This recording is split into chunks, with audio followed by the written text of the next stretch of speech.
Hello, everyone. Good morning, good afternoon, and good evening to you. Welcome back. We're going to be reading the next section of chapter 4, I believe, in Mary's Message to the World, written by Annie Kirkwood. Chapter 4 is simply titled, The Subject is Love, because that is basically what we're talking about, all types of love. All right. So the next section that we left off at that we're going to read is titled Love as Energy. Perhaps you do not understand how love is a force or an element, how important love is to your survival. Think on this for a while. Understand that through love you will be guided to safe places, and through love you will be helped. I love all people of the world.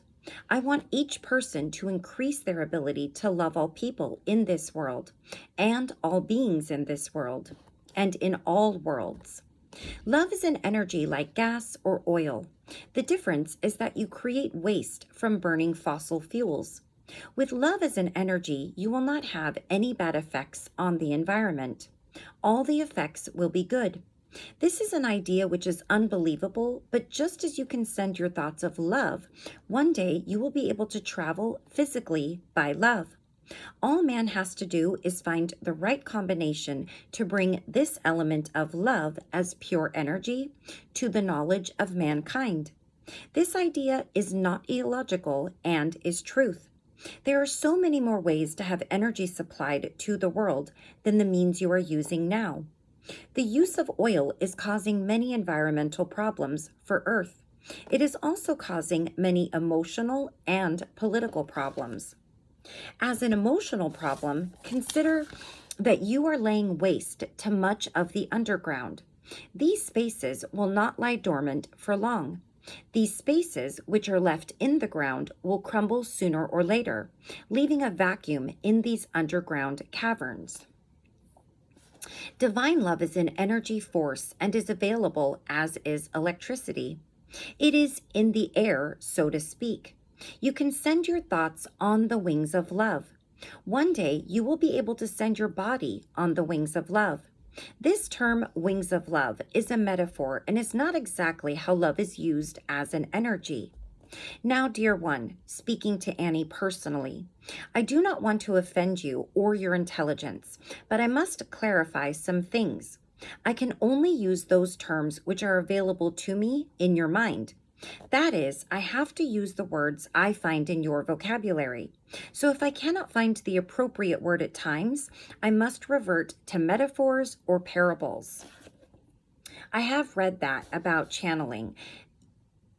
If the person doesn't understand the words, not necessarily the information, but doesn't understand the words or have the words in their vocabulary, they can't convey it. They can't bring it forth.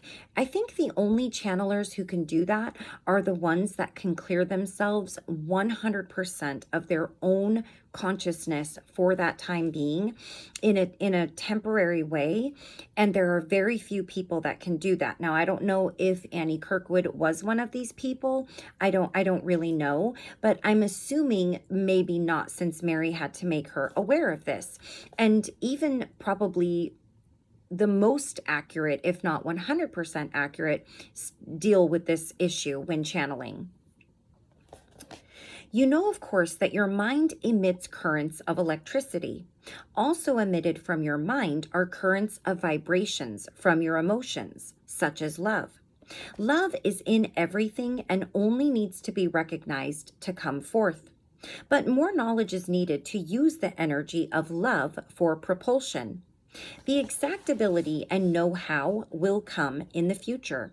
What I want you to know now is how effective love is, how powerful divine love is. Divine love is as powerful as any energy which you have on earth. It can be used as electricity for good or for bad. As fire, it will warm you or it can burn you. All forms of energy are this way. Atomic energy is a good source of energy, except that you have not perfected it yet. You have taken this powerful energy and set it up to destroy. Also, your technology has not found out how to use all the components of this energy. There is too much waste. But with divine love as a pure energy, as with light, there are no bad effects from waste. When you use light as a tool, such as laser light, there is no waste which can cause harm. There are some forms of light to which you can become overexposed, such as X-rays, but even these do not leave the bad effects that atomic waste and fossil fuels use. The healing power of love. Take this thought, this idea, and expand on it. See how the power of love could be used to bring healing to this planet and to all people. The smoke towers would be put out of business. I think she means the smokestacks from refineries and things like that. The nations which control fossil fuels would not have an advantage over the rest of the world. The giant waste problem which the world faces today would be eliminated. There would not be the need to bury waste or to pollute the waters and ocean life. The atmosphere would be cleansed from the overuse of pollutants. The forest would be saved, as you could also use love to heal, warm your home, cook your food, and propel yourself about the world. This is a gift which God has given this world and all worlds. These are some of the new tools and new energies which will be available to you in the new age and in the aftertime. Can you imagine what a pleasure it will be to live in a world which is energized by love? When light and love are combined, this could send all your technology down the drain. It would all become obsolete. There would not be a need for hospitals, prisons, and institutions for the mentally ill. The blind would see, and the deaf could hear instantly. Jesus used the energy of God's love to heal all manner of illnesses. He wanted you to know how wonderful God's kingdom is. Understand that Jesus had to use the terms which were available to him in that day, the words which people could understand, as I must use the terms and words which are available to me through this writer. Dear children, open your eyes to the wonders which are in God. See the wonder which is in his love and his energy. Bring God's love into your being and into your world. Love will help you overcome all physical trials. As you enter the time of great tragedy, you will need divine love to fill you not only with energy, but hope and the knowledge that all things work together for good. It is this hope and love which will keep you from becoming too frightened. It will help to have this knowledge when you find yourself overcome by storms and the rumblings of the earth. Consider how wonderful it will be to have energy to use that is free and not commercialized. How wonderful it will be for all countries to have the same sources of energy. There will not be the element of a power struggle involved, as is now the case in countries which need fuel and the ones which have the fuel. When this energy is available to all nations, it will eliminate the misuse of political power. It is this misuse of power which has caused so many problems in today's world. These kinds of problems happen when there is an exploitation of any kind. And boy, is there a lot. What always starts out as a good intention, as human beings, we're really good at corrupting it. Our topic is divine love as an energy, and this is the message I wish to give you today, that love is powerful in its properties, its uses, and its elements. Love is so powerful that using a small amount of love, you can heal bodies, minds, and relationships. The ability to send thoughts of love to another is very powerful. Not that it will give you, the sender, any power over the receiver, but because love will heal all manner of ills between you. Consciously sit and radiate love into your home. This sounds absurd, but it works. Do you have a loved one who is ill? Sit by their side and think loving thoughts. This is the same as asking God in prayer for a healing. God is love, and as love, he is the energy which heals. In order to radiate love, all you need to do is become quiet in your mind and concentrate on the word love. Think in terms of radiating love out into your environment. All these exercises are mental and as such are very powerful. Try these mental exercises to heal the earth and all its people. I, Mary, Mother of Jesus, ask you to do this. Help me send love into the world and into each person alive on earth. Love as chemistry. Now we have seen that love is an energy similar to electricity, gas, or oil, but love is much more. Love is a healing agent, as is light. Love is personal and is impersonal. In personal love, you have the romantic and the family type of love. The friendship type of love can also be very strong and pure, but today we will expand on love as a healing agent. Think of love as a warm feeling and sense the feelings of acceptance and care which surround your body. In this atmosphere of acceptance and warmth, the very cells of your body multiply. Where there is love, there is care. Care is what it takes to make things grow, even the cells of the body. Each cell is filled with individual particles, and each particle has a function. If any of these functions are discontinued, the cell dies. Now, as one cell dies, new cells are made. Your body, as the universe, is made up of chemical molecules, which must interact with each other properly to keep order.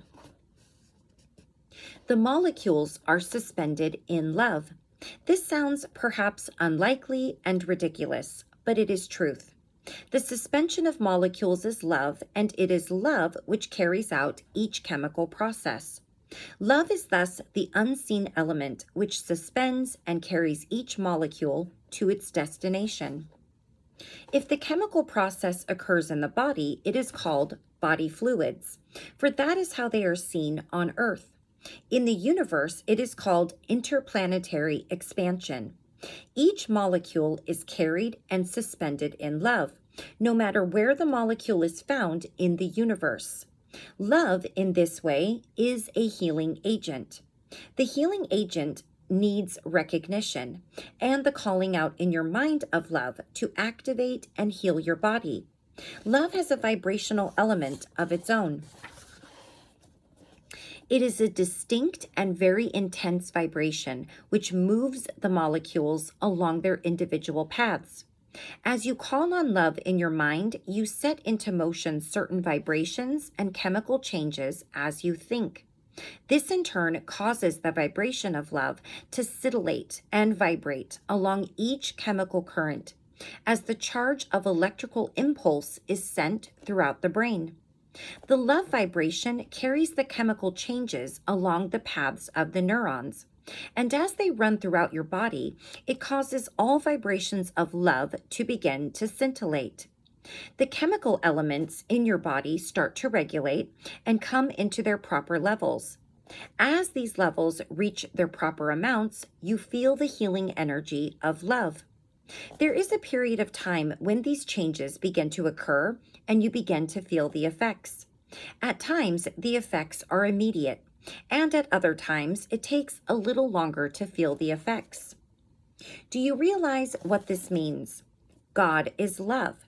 This is a truth and is undisputable.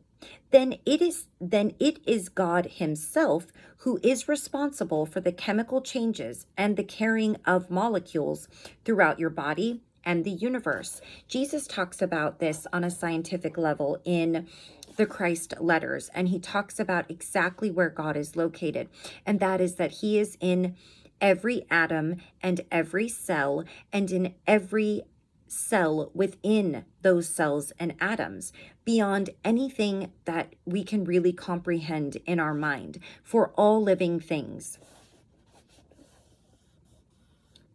He is the regulator of all your body functions.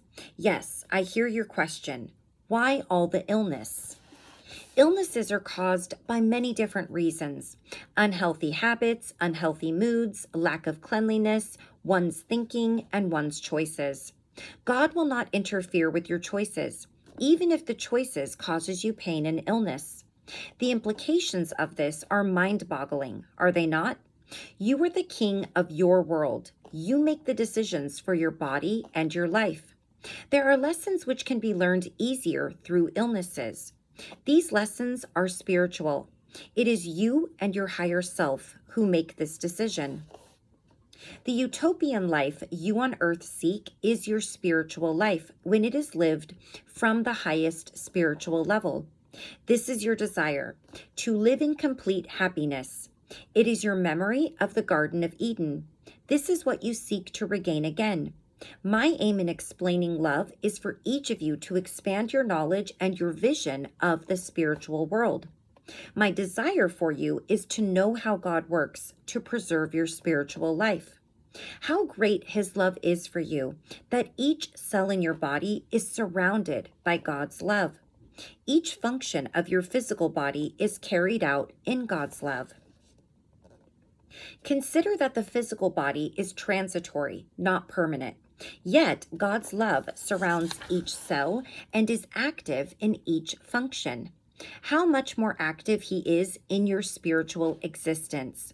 Spiritual life is the real life, where you are even more special and dear to God. Love is not only active in each physical and spiritual function, but in many more levels of function. You are many things, and many different elements make up your entire spiritual self. God's love is a part of each of these functions and elements. Some people have a problem in thinking of God as personal and yet impersonal. God is very personal and very much a part of you. Do you not see this now? Do you not realize how personal He is? How much more personal can He be than a part of each of your cells, of each chemical function, and of each mental function? How wonderful to know that no one is a clone or a robot. Every person is a special, free being, capable and able to make all choices.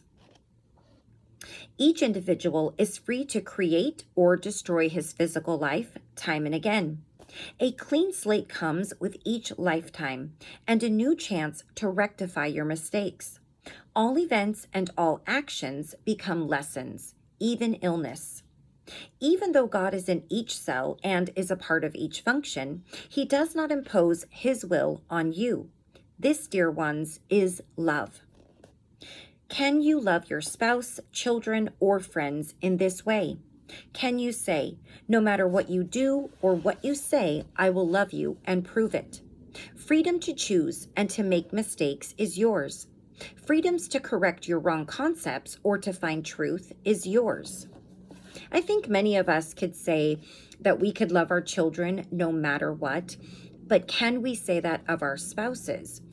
It may be easy to say yes if we've never experienced a true deep hurt from them, but it's different if you're ever in that situation. Would you really be able to say, I still love that person? I think a lot of people could say, yes, they would still love that person, but can they forgive them? Is forgiveness and love the same? That's a great question. Probably not. I don't think so. I think there's lots of things that go into a partnership, but I think that the love of a parent for a child, pretty much your children could do anything and you would still love them. At least I would. It doesn't mean that you have to agree. It doesn't mean that you have to be okay with some things, especially if they're really serious things. But the love would always be there, no matter what my children did. I would still love them. No one has demanded that this writer begin her journey in search of the truth. This was her decision. She chose to seek God and to find the truth. When she seriously decided to find God's truth, she set into motion certain operations and functions, both in her physical self and in her spiritual life. These operations, for want of a better word, have led her to read and listen to her inner self. She prayed much and asked God many questions.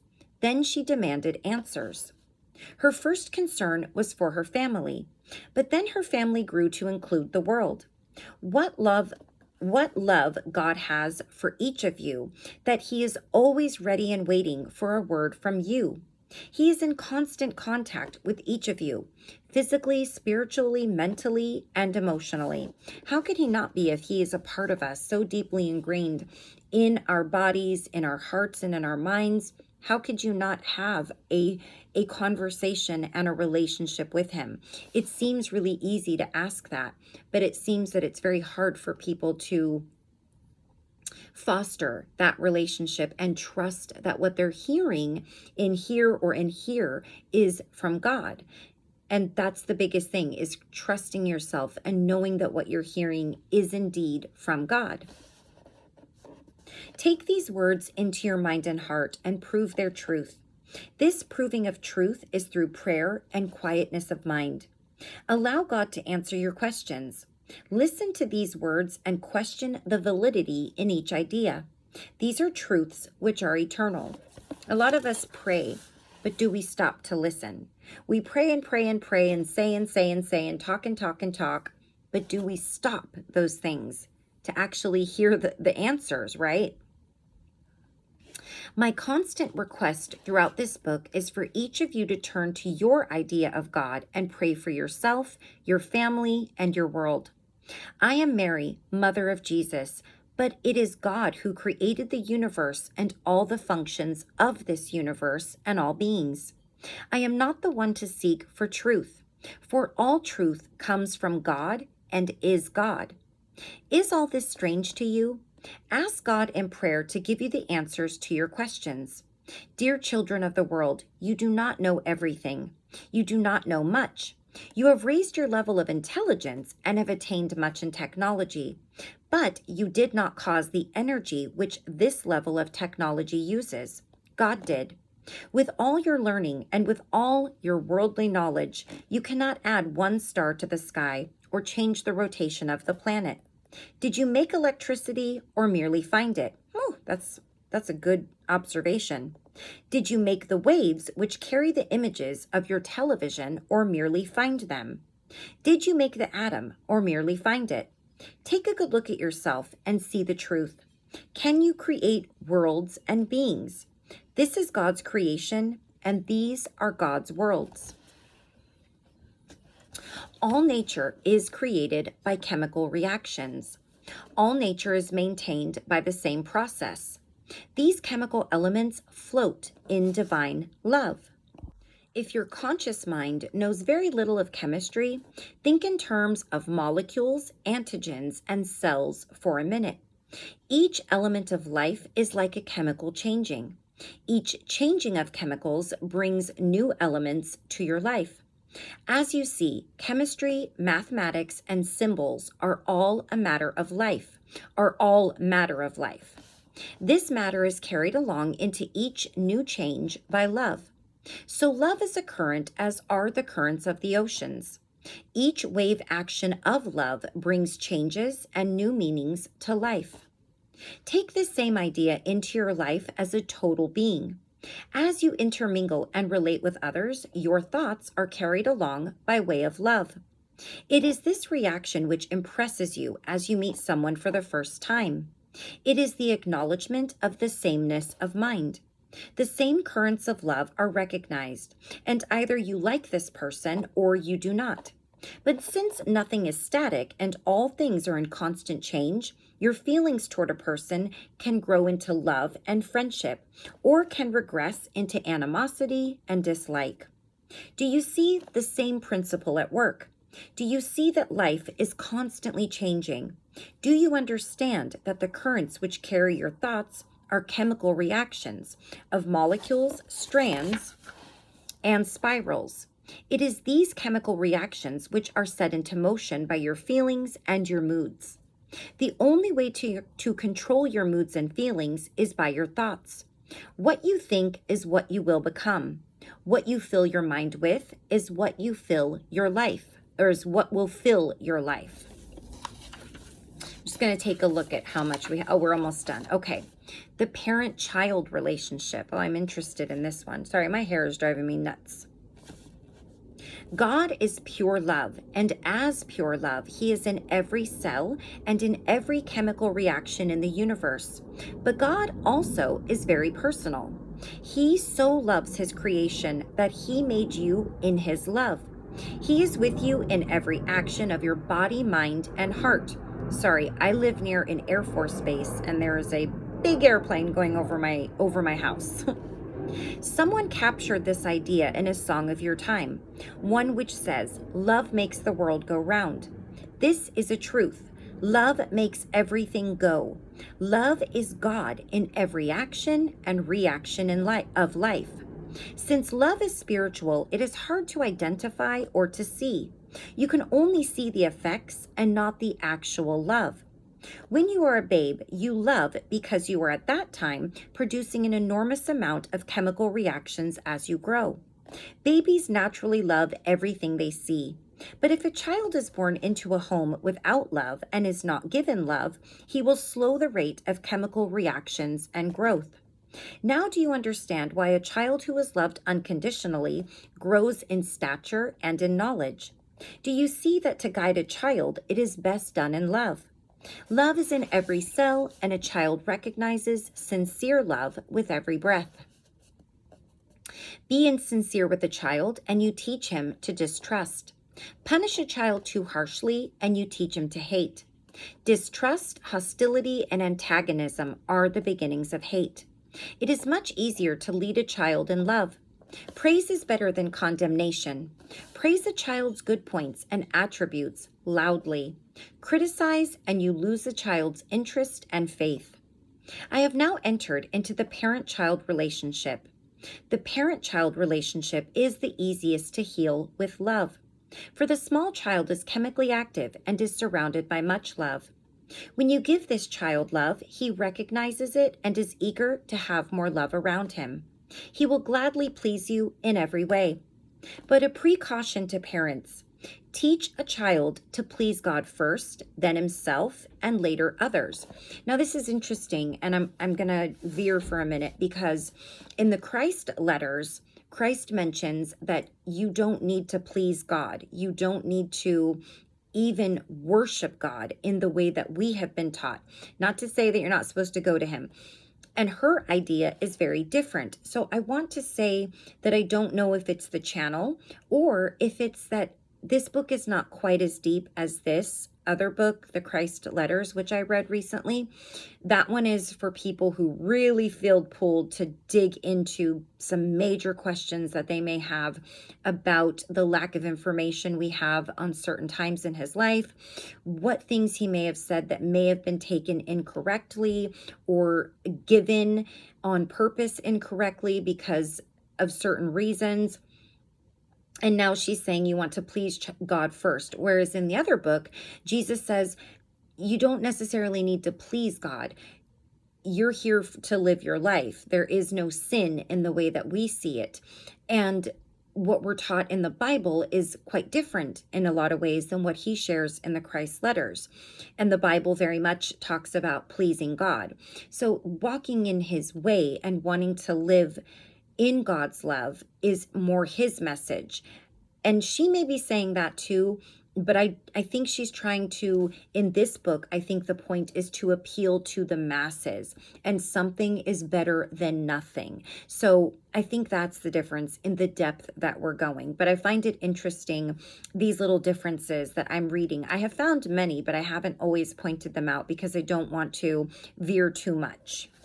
But that one struck me. So you're going to please God, then your own self, and later others. Teach your child the correct line of communication. The first line of communication is with God, your higher self or spirit self, and then others. This parent-child relationship is so important, especially at this time. These children which are being taught now are the future leaders of the new age and the new world. They will give your love, understanding, and knowledge to the future generations of the new age. Have these lines of communication taught daily to the young. See to it that they understand the importance of love, appreciation, and God. And then we have, I think this is our last section, titled Prayer. This information of love and all its properties is to demonstrate to each of you that there is more to God than you have opened your mind to. God is love, and as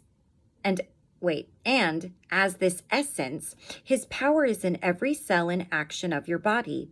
His love is in your entire life, physical, emotional, mental, and especially spiritual. My desire is for you on earth to be informed, to know that you are facing some hard times, but within you, in every part of you, is God. He is always with you and available, as long as it is for the good of the whole. Take this information to heart and consider truly what this means to you. You can never be apart from God. It takes but a thought to activate the power of God. That is why in times of trouble, you are moved to do something, either fight or run. There is an ability to act. In the future, when the earth trembles and moves, you will find that you must rely on an inner power to help you. I ask each of you to prepare for anything and everything through prayer. As you already know, prayer is talking to God. Meditation is listening to God. By communing and talking to God, you are revealing to him nothing. He knows everything about you already. But in talking to God, you have opened the lines of communication to a very real presence inside you and in everything. This is where to look for your help, not in an outer building or in another person. Your help comes from the ability to hear and talk to God inside your heart and mind. This very real essence and power is available to each of you, anytime, any place, and in all circumstances. You do not have to face a certain direction to talk to God. You do not have to enter a church building to commune with God. There are no special prayers or chants in order to communicate with God. He is in you and all around you. Say your prayers in your mind. Enter the closet of your mind and talk to him. Learn to listen with your heart and mind. It is through the heart and mind that your answers will come. In the times ahead, you will be hard-pressed to find someone to help you, as all people will be more concerned with their own survival. God will lead you. He will help you.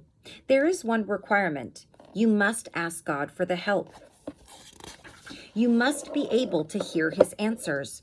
You must learn to be pliable and easily led from your own inner direction, kind of like Mary and Joseph waited to hear what they should do in their next moves in their journey together after Jesus was born. These are mental attitudes, yet these are abilities. Yet these are abilities which even the animals have. You are so much more than the animals. God is looking for you to survive by asking for his help. You each hold the key to your survival, but your spiritual survival is of the utmost importance. Begin now to pray and to ask God to give you the understanding to comprehend. Some people are afraid to ask God for anything. Their fear interferes the prayer. You have built up such a fear of the Almighty, you expect him to punish you. This is not how God works. His way is not one of punishment, but of love. That is consistent with the book, the Christ letters. And I fully believe that. I had to really retrain my brain, but I fully believe that. To overcome the fear of God, talk to Jesus Christ, his Son, and ask for his help. The Christ consciousness is also in your mind and can act as a bridge to God mind. Jesus Christ also sent the Holy Spirit to help you. All these beings are available to you for assistance and aid of any kind. Begin this day to pray. Prepare in this method for your future. Through prayer, each will be prepared to face whatever is before him. The benefit is great. Every person who prays will grow and survive physically, emotionally, mentally, and most important, spiritually. Your spiritual growth is your real growth. For what you have in your soul is what is real. What is carried in your mind is with you for all time, in all dimensions, and in every plane. The mental capacity to gain spiritual strength is tremendous. It is through the mind that God will guide you. That is how to commune with him. Listen in meditation for your guidance from God. The art of listening to God has been lost. Many people think they have the answers and are not in need of this guidance. Soon you will see there will not be any place or person to help you. It will be God speaking through your mind in your thoughts that will give you direction. Every person's life depends on his ability to pray and listen to God. Okay, that completes chapter 4. And in the next video, we will begin reading chapter 5, which is titled A Message to Every Family. So again, I will check on the length of this one, and I'll let you know in that first video what we're looking at as far as how many we'll make. So let me just mark my place there. Thank you all so very much for joining me. I love you all very much. And until I see you again, take care of yourself, take care of those around you, and pray. Pray for your family, pray for the world, pray for every human being. Send love. Sit down quietly or before bed while you're laying there. Send love and radiate it to every person on this planet. If we do that together, what a difference we can make. Until next time, take care. Bye-bye.